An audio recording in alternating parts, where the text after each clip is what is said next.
Put your hands together and welcome to our stage the first poet of the evening, the awesome Anita Foxall! Thank you. I've got 3 poems for you tonight.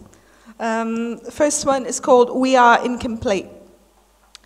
There is one missing among us. We are incomplete. We are overwhelmed by this absence, but we can't understand how to deal with it. We speak all the languages in the world, but one, we are incomplete.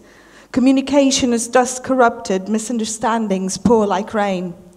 We are all the skin tones, but one, we are incomplete.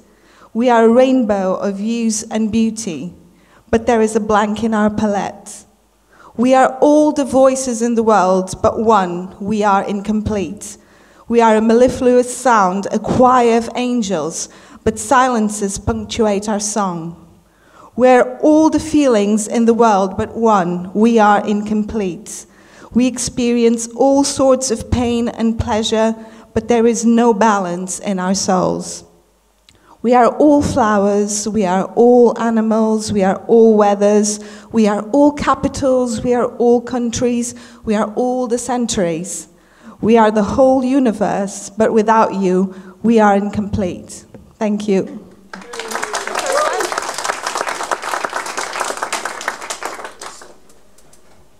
Change a bit now. These 2 are quite new. I wrote them in the last few weeks.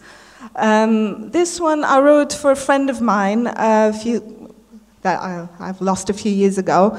It's called They All Die at the End.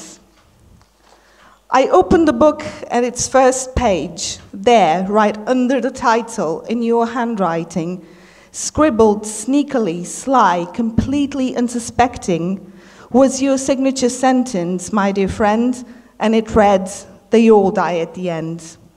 You always denied it had been you. It just mysteriously appeared there. You had no clue. Some other invisible hand must have done the deed. Some other guilty soul, not you, that was guaranteed. Another book, the same prophecy, all characters condemned before the story started, and you, witty, charming, kind-hearted, allowing no chance for redemption or atonement, struggled, strived, and battled every moment. All my books, mercilessly sentenced by your hand, just like your son devoured and swallowed by ravenous sand. Your brightness thrown to the dark gloom, I saw it vanish before my eyes, condemned to doom. In my books and in myself, your light still lingers, even though your physical life slipped through our fingers.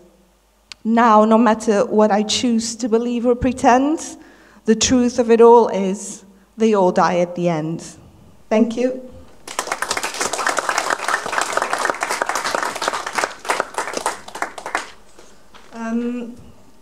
The next one is called Hospital Lights. She opened her eyes to the artificial light. He had been sitting by her bedside all night. Attentive, not a blink, nothing was missing from that report.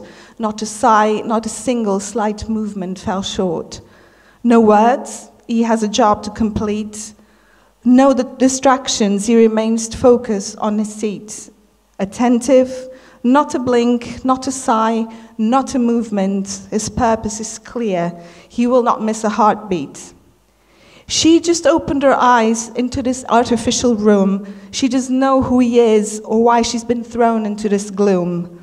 He makes her nervous, for he doesn't blink, he doesn't smile.